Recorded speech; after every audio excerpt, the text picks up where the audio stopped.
Hello darlings, I'm gonna record for you now a quick drawing tutorial. I hope that you think sea manatees are cute because I do, and that's what I'm gonna show you how to draw. I'm gonna work on the same kind of angle so that it's a bit straighter and it makes sense in the rectangle.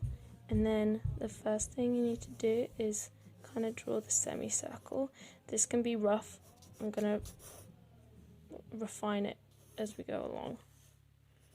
So I'm starting off with really light lines and just sort of trying to get the vague shapes and angles right. So a good way of doing this is to sort of measure with your pencil and kind of translate it, so that's trickier on an angle. But if you see, like, the tail is this big and then the body is this big, so it kind of takes up the tail is almost as long as the body, like 2/3 of the body, so it's actually maybe bigger than I expected, so I might need to allow a bit more space for the tail. And the next shape is the face, and it kind of sticks out a little bit at the top. It doesn't take too much room up, it's like almost like a spiral, and then it's got that little nose and an eye there, and the wrinkles kind of help to work out what the shape is.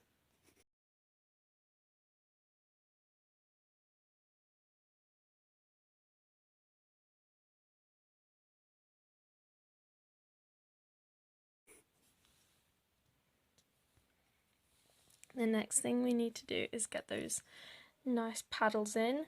So the paddles kind of come quite a long way down the body. So we've not got that much space between the top of the tail and the bottom of the paddle. It takes up a lot of body. It's like, looks like they're actually a bit smaller than the tail, just in terms of what I can see in this picture. So I'm going to, I think that it kind of starts up here somewhere and it ends around here on the body. So it's got, you can see it's got like a shoulder joint here where it kind of, the top is like a circle, and the circle is there before the paddle starts, and then that angle is almost straight down and that angle is pretty much straight down. So, and that's just straight down compared to how I'm drawing it as well, even though I'm drawing on an angle on the paper. So slight angle there, and then he's got some lovely wrinkles going across. And this paddle, see, I was assuming that this paddle kind of came out, so like on this angle, but actually it's this angle, and it's just below the nose, so that actually comes out like that, kind of in line with the body, I guess, and then the bottom almost touches the other foot. They're really, really close together if you're looking at it as a 2D thing. And then there's the tiniest gap between the body and this fin, and then it kind of gets wider, and it's wider again, and then it makes like a little semicircle shape at the end, like that. And actually this flipper should come closer to the bottom of the body, so I'm going to do that too. Just extend it a little bit. Okay, so that's looking pretty good. Sorry about the shadow of my phone. It's looking pretty chunky, which is good. The next thing is to sort of tidy it up and figure out where shading goes. So I think his mouth had a bit more of a there, and it carries on there. This is a good point to partially rub out lines, and then you can sort of so like if you kind of lighten oh my god, I can't see. If you lighten it up here, don't get rid of it completely, just lighten it up, and then you can correct it a bit better. But otherwise I try not to rub out unless it's really bad, which it could be. I think this one's going okay. He's got a little fold, so on first glance this area looks pretty smooth, but then you can see there's actually a little dimple here where a wrinkle comes out of. So he's got a dent here. The dent leads out to a face wrinkle that comes up in front of the eye. That wrinkle splits here. There we go. He's got quite a flat head that comes around and kind of domes. There's another dent here. So this is just, you're looking more closely now that you've kind of got an idea of the basic shapes, and then you're drawing in, you're drawing in harder lines to show the shape a bit more. So I'm just refining what I can see and making sure it's like connect the dots. You go, okay, well, does this look right? And if it doesn't, maybe some of the first lines you did aren't quite lining up. So if it doesn't, like, if the arm looks wrong compared to something else, it probably means that those initial lines have not quite gone the way that you wanted them to. So those first shapes are quite important. I mean, you can go back and change things, but it really saves you a lot of work later on if you can get those initial shapes good, and that's where measuring the angles and stuff comes in, so that you can see that everything's heading in the right direction. You have to think about the manatee not as a 3D creature. I mean, your eyes see him as a 3D thing, kind of, because it is, you know that the photo means that you could, in theory, touch it. Your brain thinks that you can kind of touch it and there's depth. Oh god, that's a bit nonsensey, isn't it? But anyway, you think of it like a 3D object, but when you're drawing you have to think of it like a 2D object as much as possible and kind of flatten it. So I know that these fins were probably quite far apart, but the perspective makes them look like they're almost touching. So for our purposes, to make it look like the photo, we've got to make these fins look like they're touching. I hope that this is helpful. I've not done a tutorial thing for a long time. So he's got some little wrinkles along here, and sometimes shadows can help you sort things out as well. So I can see that he's got like rough shadows going along, and that kind of helps sometimes to get the gist of the shape. Alright, now I'm gonna rub out some of the lines, finish refining them, and then come back and add some colour in. Okay, so I made the lines really faded now. I rubbed most of them out so that I can paint over it. This is a completely optional step, but I thought I'd just sort of record it just in case you did want to, if you did want to paint it. So I'm just going to paint the manatee. He's pretty grey, but I don't like using grey very much. So I always add a bit of colour in. I'm using watercolours. I'm just going to make him like a blue-green sort of colour to match his environment. I think there's a bit of black in there too. I just kind of use whatever's already in the palette to make more sort of naturally colours. And then just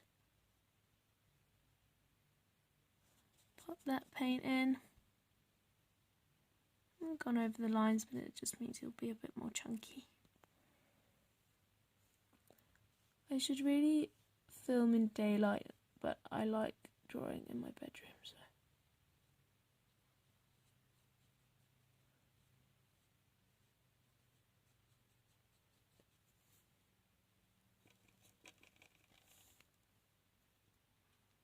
so if you are using watercolours like I am, the next step is to, while it's still wet, add some more colour to the darker areas. So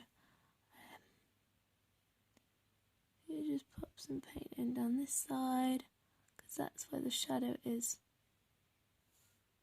on the animal in the photo. I pretty much always work from photos too, because I just think that it gives more of a interesting thing than what I could come up with, to be honest. So this is why watercolours are pretty, because they're sort of blending themselves a bit. But if they're not, then you just dab a bit more water on the area and it kind of bleeds in, which is very nice. I need this to carry on a bit upwards. It's scruffy, that's okay.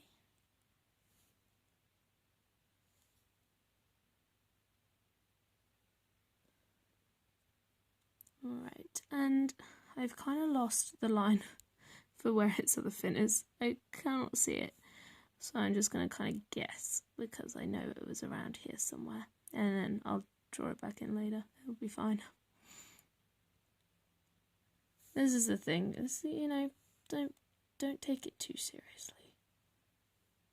It's just drawing. It's good fun. It's supposed to be fun. If you get stressed about how bad yours is, then why are you doing it? It kind of defeats the point. It's supposed to be a nice thing to do. And that is a lesson that I need to learn as well. It's drying really fast. Okay. So there it is. I don't like how dark the face has gone, so I'm just wetting my paintbrush again, and with a clean, damp brush, actually it's better if it's drier, but you can sort of lift the colour if you don't like where it is. See? Like a clean brush kind of picks up the colour and moves it around. And watercolour as well, once it's dry, it lifts. So that's something that you have to be careful of. It can work to your advantage, but it can also, you know, you let it dry for a while, but if you wet it too much, then it will lift the colour again. So that's something to watch out for. I'm just going to be really rough with this. I just really wanted some extra colour on there, so the next thing I'm going to do is add a little bit of some green dots in there, just for some different colours, and add some more blue down here. It doesn't have to be neat, because manatees, I mean, they move so slowly that sometimes they have algae and stuff growing on them anyway. So it doesn't have to be tidy. There we go.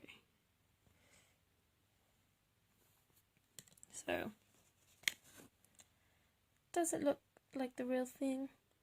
I mean, no, it's not anatomically like correct in terms of the colour, but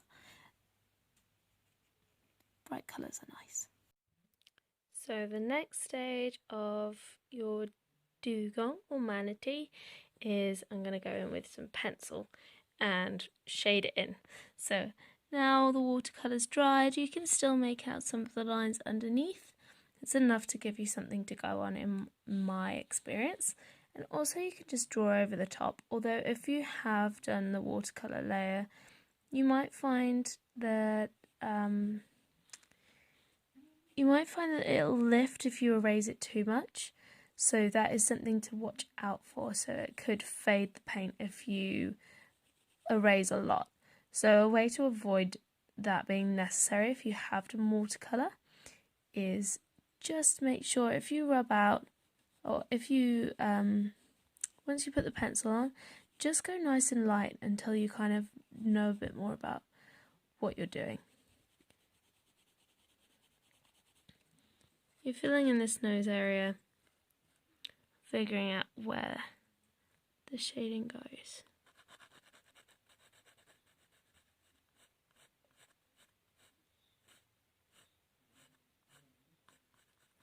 And this is where you can be a little bit more experimental.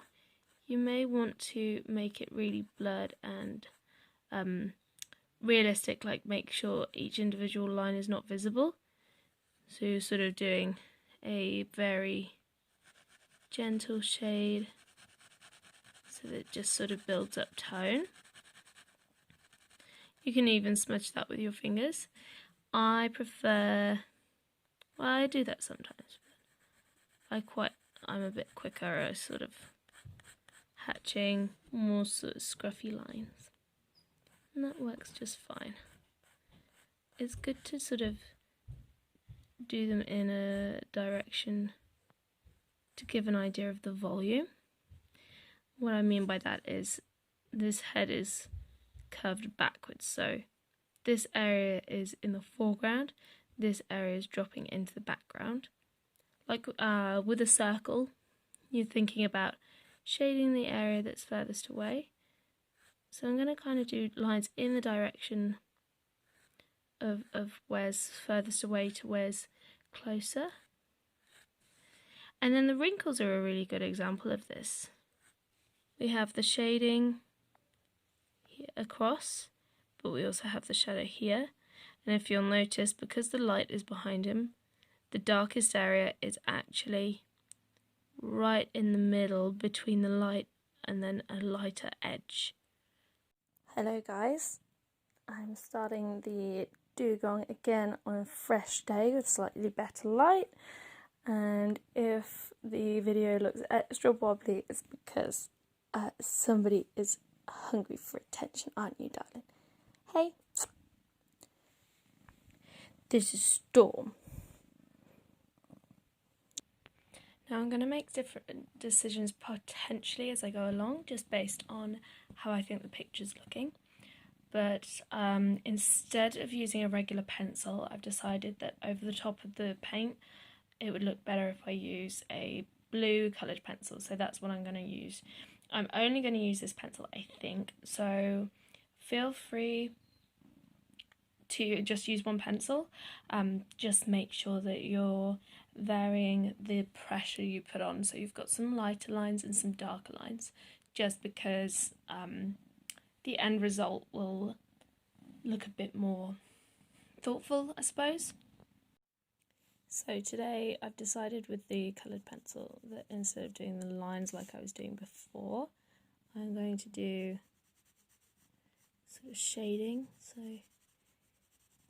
just going over the same area a few times, fading it out towards the colour of the paper so that you've got a nice gradual change between the dark area and the lighter area. Now I can see that I've made a bit of a mistake yesterday. Now that I'm looking at the picture, I feel like the line that I've done for this one is too close to the front of the head. I'm going to leave it for now and see if it looks okay. If it doesn't, to be perfectly honest, I'm just going to add a different line further out to make him look chubbier. That's the main thing. I just want to really get a good impression of just how chubby this lad is. So at this stage in the picture, the most important thing to be doing is to be constantly looking back at your photo. So just make sure that you're looking up as often as possible to make sure that what you get down on the page looks as much like the photo as possible. Shading can really help you to notice if you have gotten any of the proportions a little bit off compared to the photo.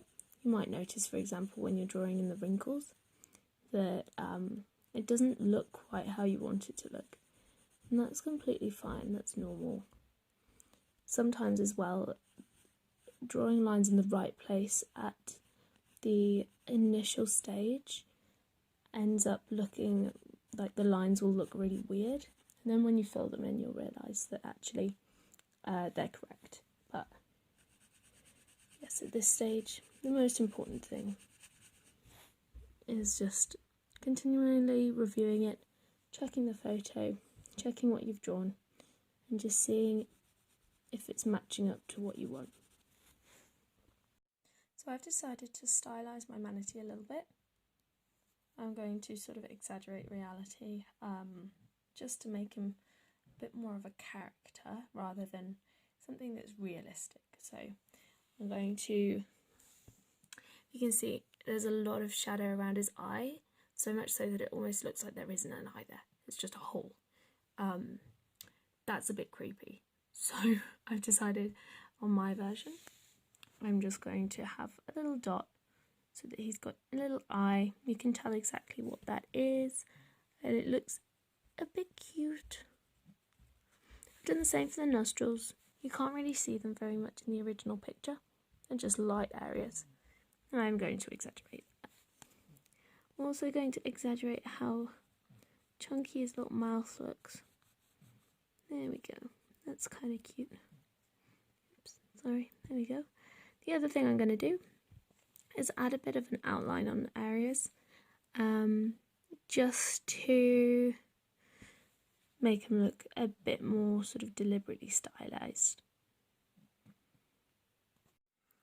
Now, look at how these shadows dent in where the wrinkles are. That is going to be really helpful for us to make our manatee look 3D. So what I'm working on now over here is just giving that same impression. So you can see that I've already gone quite hard on there because it's shiny. I mean, it's better not to do that if you can, but I am not very good at it. So there we go. Make him look a bit more 3D. And then the next one comes down like this. It's pretty useful too for the darkest line to make one confident darker line. If you're going for the cartoony effect, it's better to do it in one continuous firm line than lots of little feathery lines. And yeah, you keep on shading. His belly rolls go all the way down, but they get a bit fainter. So these top ones are the most important to get right. You can see as well that I made a mistake here. I tried to draw the arm back in way too far down on the body. You can rub that out. To be honest, I don't really care. I mean, it does make a bit of a difference, but I don't care. I like how it looks anyway. A good way to shade in big areas is just to do lots of light strokes to add in shading. This is hard. And go back over those same areas to make that shading darker. There we go. I think I'm all done. I was going to say that you should stop when you stop having fun, and to some extent that's true. But I also think that the finishing touches can really make a big difference. Actually, every time I look at this to film it, I see more stuff that I want to fix. For this, the main thing has been adding outlines. So I think that the top of the head needs an outline as well because it still looks a bit scruffy. I used an outline just to tidy up the bottom of the tail, which is hard to see, but I do think it's fixed it up a bit. I added some extra wrinkles, and I kind of gave it a water texture and some bubbles just to give the impression of him being underwater now. I mean, they're really scruffy. Look how scruffy those sort of watermarks are. They're messy, but they were fun for me to do. So that's pretty much it for my drawing tutorial of the dugong. I hope that you enjoyed it. Thank you very much for watching this video, And thank you as well for my assistant putting up with me drawing when really he just wants me to pay him attention. That's very generous of him. Alright, thank you again. Bye now.